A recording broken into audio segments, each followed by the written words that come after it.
Ça fait longtemps que vous n'avez pas eu de vidéo postée sur ma chaîne. Je m'en excuse vraiment. Mes proches autour de moi ont décidé de tous se marier au même moment. Ça veut dire que le mois de juillet et même le mois d'août qui est en train de venir, j'étais tellement occupé avec les mariages parce que les gens qui se sont mariés justement comptent beaucoup pour moi et je ne peux pas me permettre de ne pas les assister. Mais il ne sera pas question de mariage aujourd'hui, quoique je profite de cette vidéo pour féliciter tous les nouveaux mariés du mois d'août et du mois de juillet. J'espère vraiment que vous allez vous entendre et que vous allez aller de l'avant dans votre couple. Mais comme je disais, il ne sera pas question de parler de mariage aujourd'hui. Peut-être ce sera le sujet d'une autre vidéo ou alors d'un live, je ne sais pas. Mettez vos avis en commentaire, ce sera vraiment bien rigolo. On va bien s'amuser si on parlait de ce genre de sujet dans un live. Non, aujourd'hui, il sera question de parler de l'appartement meublé. Comme vous le savez déjà depuis un bon bout de temps, c'est par l'appartement meublé que j'ai commencé à vous montrer les preuves concrètes des business que je fais en Afrique. Je ne peux pas me permettre de vous montrer comment j'ai construit ce business, comment j'ai fait pour réduire mes économies au maximum lorsque j'investissais dans ce business. Je ne peux donc pas me permettre de ne pas partager avec vous les résultats, de ne pas partager avec vous les erreurs à ne pas commettre. Parce que oui, l'appartement meublé, c'est un business qui a l'air souvent un peu facile, mais crois-moi, c'est très risqué. Ça peut être facile à manager si on a les outils qu'il faut, mais c'est très risqué. Il y a beaucoup de mensonges qu'on vous raconte sur le business de l'appartement meublé. Et comme le nom de ma chaîne le dit, Réalité Afro Business, je suis là aujourd'hui pour démystifier ce business. Je suis là aujourd'hui pour vous partager les réalités de ce business afin que si vous vous êtes déjà lancé ou alors si vous vous lancez, que vous sachiez exactement ce qui vous attend. Dans cette vidéo, il sera question dans un premier temps de partager avec vous les erreurs les plus fréquentes que les gens commettent lorsqu'ils se lancent dans le business de l'appartement meublé. Et dans un deuxième temps, je vais partager avec vous quelques astuces et outils que vous pouvez appliquer pour garantir votre succès dans l'appartement meublé parce que mon objectif n'est pas de réussir seul. Mon objectif, c'est que lorsque je découvre des choses qui marchent, je partage avec vous pour que vous aussi, vous puissiez vous lancer et gagner comme moi beaucoup d'argent.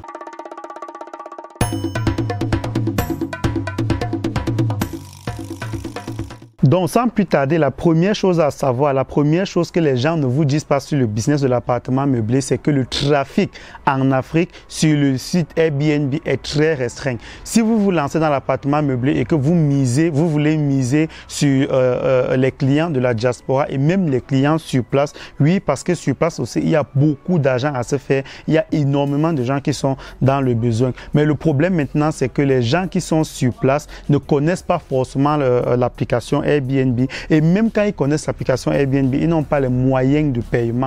Donc, en te lançant, tu dois déjà définir ta cible. Si ta cible, c'est juste la diaspora, c'est OK. Il va falloir appliquer ce qu'il faut sur Airbnb pour avoir tes clients. Mais si ta cible, c'est et la diaspora et les gens sur place en Afrique qui sont dans le besoin d'un appartement meublé, il faudrait t'y adapter. Il faudrait déjà commencer à préparer une stratégie pour faire des bonnes publicités pour les gens sur place avant même de commencer à implémenter ton business. La deuxième chose que tu dois savoir sur le business de l'appartement meublé, c'est que c'est un business à croissance extrêmement faible. C'est vrai que la majorité des business qu'on lance, il faut toujours être un peu patient, le temps que le business prenne vraiment son envol. Mais l'appartement meublé, le business du Airbnb est encore pire. La majorité, je pense même que plus de 90% de ceux qui se lancent tournent en perte dans les 5, 6, 7, voire les 8 premiers mois. Et ça, personne ne le dit. Quand les gens tournent en perte, ils viennent toujours dire, voilà, je gagne beaucoup d'argent avec l'appartement meublé et tout. Je vais vous expliquer pourquoi est-ce que ces gens-là tournent en perte. Donc, pour ça, il faudrait que tu saches que si tu veux te lancer dans ce business-là et que tu comptes sur ça pour pouvoir avoir de l'argent, beaucoup d'argent à court terme, soit pour pouvoir résoudre tes problèmes, soit pour pouvoir gérer d'autres business, il faut savoir que c'est un business à croissance très faible. Il va falloir être très patient. Ce message s'adresse à ceux-là qui, comme moi, vont louer des appartements dans des immeubles où ils vont payer des loyers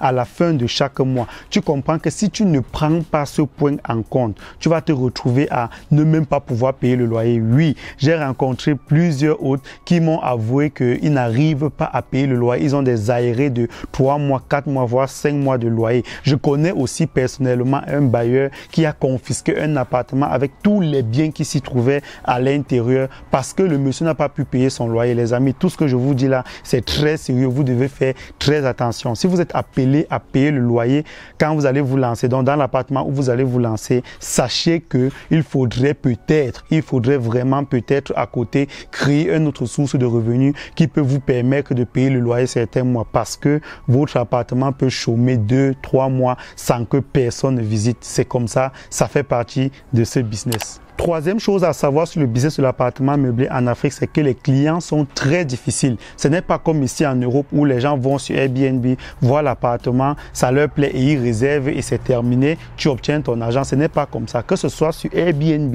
que ce soit sur place, les clients qui vont venir pour louer ton appartement seront très capricieux et il va falloir que tu sois vraiment quelqu'un qui sait calm down, qui sait vraiment calm down, qui sait vraiment simplifier les choses, parce que tu auras des gens, quoi que tu leur aies donné toutes les informations, ils vont encore venir te poser des questions assez bidons, ils vont venir te dire je suis intéressé et en fin de compte ils ne seront plus intéressés, ils vont venir peut-être dans ton appartement, ils vont promettre de payer le jour J, une fois sur place, ils vont toujours trouver 2 ou 3 choses à dénigrer. Moi personnellement j'ai perdu une somme de 3 millions parce que l'entreprise MTN avait mis à ma disposition ses employés, donc c'était des Indiens qui devaient loger dans mon appartement et celui qui était supposé être le contact direct avec les Indiens, c'était un Camerounais comme moi et une fois sur place, le gars a été tellement capricieux qu'il a décidé finalement de partir avec ses clients là. Bon, ceci ferait l'objet d'une autre vidéo parce que je pense que c'est aussi un partage d'expérience vraiment voilà, très vaste,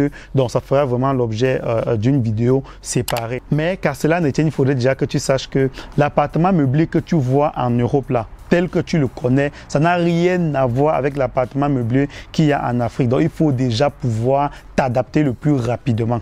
Dernier point à prendre en compte avant de lancer ton business, c'est de savoir que la rentabilité dépend fortement de la localité. Oui, l'appartement meublé, c'est aussi de l'immobilier. Et comme dans tout investissement immobilier, la rentabilité dépend de où est situé ton objet. Moi, personnellement, je suis situé en plein centre-ville, donc je suis situé vraiment au cœur de la ville de Douala. J'ai vraiment pas de soucis avec ce point-là. Mais les autres hôtes que je côtoie, qui sont situés peut-être dans les quartiers comme Makepe, comme Dorbon, comme New Bell, ce ne sont pas des quartiers vraiment pauvres, ce sont des quartiers très habités et c'est même ça le problème. C'est que les gens qui viennent en Afrique veulent avoir le calme. Les gens qui viennent en Afrique veulent fuir la famille, entre guillemets, pour pouvoir se concentrer sur leur business ou alors pour pouvoir se reposer. Et toi qui vas à Bonapriso, à New Bell, à Dorbon ou je ne sais où, mettre ton appartement meublé, ça c'est déjà les endroits où les familles vivent. Donc ça veut dire que quelqu'un ne peut pas quitter la famille pour vivre dans un quartier où vit la famille. Raison pour laquelle il faut priser vraiment les zones comme Bonanjo, comme Aqua, parce que parce que là-bas, voilà, c'est plus du business, parce que là-bas, c'est plus des entreprises, c'est plus des supermarchés. Et quelqu'un sait que s'il va se cacher dans un coin là, on ne peut même pas savoir qu'il est au Cameroun. Et c'est vraiment ça que les gens recherchent. Voilà, dans la deuxième partie de la vidéo, je vais te donner vite fait quelques outils, quelques astuces que tu dois connaître, que tu dois appliquer pour pouvoir augmenter ta rentabilité, pour pouvoir rentrer très vite dans ton business de l'appartement meublé. Premier point déjà, c'est la communication. Il faudrait que tu utilises les réseaux sociaux pour pouvoir augmenter au maximum tes clients. Je parle ici de principalement WhatsApp et Facebook. Sur WhatsApp, tu dois mettre des statuts, tu dois voilà, faire des messages de diffusion que tu vas partager avec tous tes contacts. Tu ne dois pas avoir honte parce que quand tu te lances dans l'appartement, dans le business de l'appartement meublé, c'est beau, n'est-ce pas? Tu es content de dire aux gens que j'ai mon business, je fais dans l'immobilier et tout. Mais pourquoi est-ce que tu devrais avoir honte de faire la publicité de ce business-là? Tu n'as rien à cacher. Il ne faut pas écouter ces discours qu'on dit, voilà, quand on investit, on avance, il faut cacher ses investissements et tout. Ça ne t'apporte rien parce que si tu caches ton investissement, tu vas louer ton objet à qui en fait? Donc du coup, tu dois utiliser les messages de diffusion sur WhatsApp. Ça, c'est un canal très très puissant. Tous tes contacts WhatsApp et au moins 30% des contacts de ton contact doivent savoir que tu as un appartement meublé. c'est comme ça. Parce que si tes contacts, parmi tes contacts, tu as au moins 10, 15, 20% qui, quand ils vont en Afrique, ils prennent un appartement meublé. Et si c'est chez toi que ces gens-là viennent prendre l'appartement, tu vois donc que sur toute la période de l'année, tu as déjà des périodes fixes où tu as bloqué tes calendriers parce que tu sais que tes contacts vont louer ton appartement et ça n'a pas de prix. Ça, c'est une publicité gratuite que l'application WhatsApp seule met à ta disposition. En ce qui concerne Facebook, là, il va falloir t'y connaître avec le marketing Facebook, avec des publicités avancées. Donc, tu vas aller sur Facebook, tu vas choisir ta cible. Je te conseille de ne pas choisir une cible très vaste. Tu peux juste dire, voilà, si c'est la période, par exemple, de Ramadan et que tu sais qu'il y a beaucoup de Camerounais qui vivent, qui travaillent, par exemple, voilà, peut-être en France et qui sont musulmans, tu vas aller sur Facebook, tu vas dire à Facebook que je veux que tu ailles en France, que tu prennes, voilà, des gens qui ont l'habitude de voyager pour le Cameroun et qui sont musulmans ou alors qui s'intéressent à la communauté et à la religion musulmane. Je veux que tu montres mon objet rien qu'à ces gens-là. Donc, en faisant une publicité assez ciblée, très bien ciblée, tu vas pouvoir toucher directement des clients potentiels. Et si tu touches des clients potentiels et que sur eux, 80-90% te contactent directement, tu vois aussi que là, ça a son charme. Et ça va te coûter 20, 30, 40 euros pour une publicité d'une semaine. Donc, une semaine avant la période de Ramadan, tu peux déjà lancer ta publicité sur Facebook et commencer déjà à toucher des clients potentiels. Ne néglige pas ce point, c'est très, très, très important. Il est question pour toi et moi de faire du business réel, de faire du business voilà, intellectuel et pas juste de faire du business pour faire comme je vois des tas de personnes faire en Afrique. Vraiment, c'est très lamentable. Toi et moi, nous devons faire la différence. Deuxième chose que tu devrais appliquer pour pouvoir rapidement augmenter tes revenus avec le business de l'appartement meublé, c'est d'accumuler le maximum d'appréciation possible sur Airbnb. Sur Airbnb, tu n'es rien sans les appréciations. L'objectif même d'abord de tout hôte sur Airbnb, c'est de devenir super hôte. Airbnb donne la possibilité parmi tous les autres, parce que seulement dans la ville de Douala, tu vas trouver au moins 200 voire 300 appartements meublés. Et Airbnb a créé ce système-là qui permet de distinguer les autres. Donc ça veut dire que ceux qui ont le maximum d'appréciation, ceux qui à chaque fois que plusieurs clients vont chez eux et sont satisfaits, Airbnb voilà, les retire de la masse et les met au devant de la scène. Ça veut dire si tu as quelqu'un qui cherche un appartement et qui ne veut vraiment pas avoir de problème ou bien de surprise avec les autres, Airbnb va directement lui proposer ton appartement. Donc point de départ, il faudrait déjà que pour pouvoir avoir le maximum d'appréciation, que tu sois très très très moins cher. Même si tu vas voir qu'aux alentours, les gens proposent voilà, de l'appartement à des prix énormes, permets-toi de proposer ton appartement même à un prix 3 fois moins. Moi, au départ, quand je regardais dans la zone, vraiment dans le cœur de la ville de Douala, à Akwa, je voyais que les gens proposaient leur appartement en fonction des caractéristiques, bien sûr. Les gens proposaient leur appartement à 70, 80, 90 euros. Là, je parle des appartements qui sont plus ou moins semblables aux miens. Moi, ce que je fais, c'est que je viens d'arriver sur le marché. Je vous parle là du mois de janvier, février 2023. Je viens d'arriver sur le marché et je mets mon appartement luxueux, classe, climatisé, 2 chambres, 2 douches, un grand salon, un balcon, tout cela, je mets ça à 35 voire 40 euros. Donc, vous voyez que là, j'ai cassé complètement les prix et c'est comme ça que les gens étaient curieux de savoir, ok, même s'il est nouveau, même s'il n'a pas encore d'appréciation, je prends quand même le risque de réserver ne serait-ce que pour 3 ou 4 jours. Et c'est comme ça que les gens passaient à la réservation et une fois qu'ils avaient réservé, une fois qu'ils étaient sur place dans l'appartement,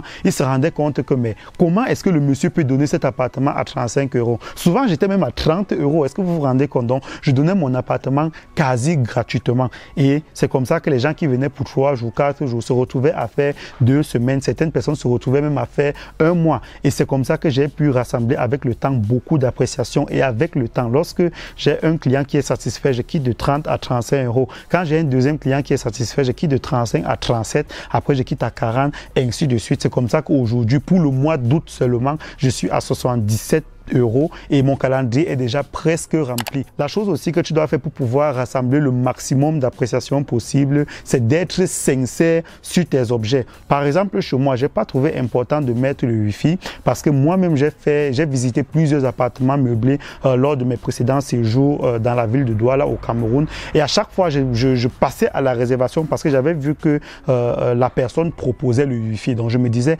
ah ok, je peux gérer mes business, je peux travailler étant de la maison. Ça c'est c'est super. Ça, c'est vraiment très bien. Et une fois que tu loues l'appartement, tu arrives sur place, le Wi-Fi est hyper, super lent. Et c'est comme ça que ça gâche ton séjour. Pourquoi? Parce que tu as loué l'appartement juste pour le Wi-Fi. Et si le Wi-Fi ne donne pas, c'est un peu comme si l'appartement ne donnait pas. Donc, du coup, c'est comme ça que moi-même, j'ai laissé des avis sincères et des très mauvais avis à ces personnes-là. Et dans mon propre appartement, je ne peux pas me permettre de faire la même chose. Je peux pas aussi me permettre de mettre un Wi-Fi qui est hyper, super rapide parce que pour le moment, ça ne sera pas rentable. Donc, j'ai pas de Wi-Fi. Du coup, je précise toujours sur mes objets sur Airbnb et même aux clients locaux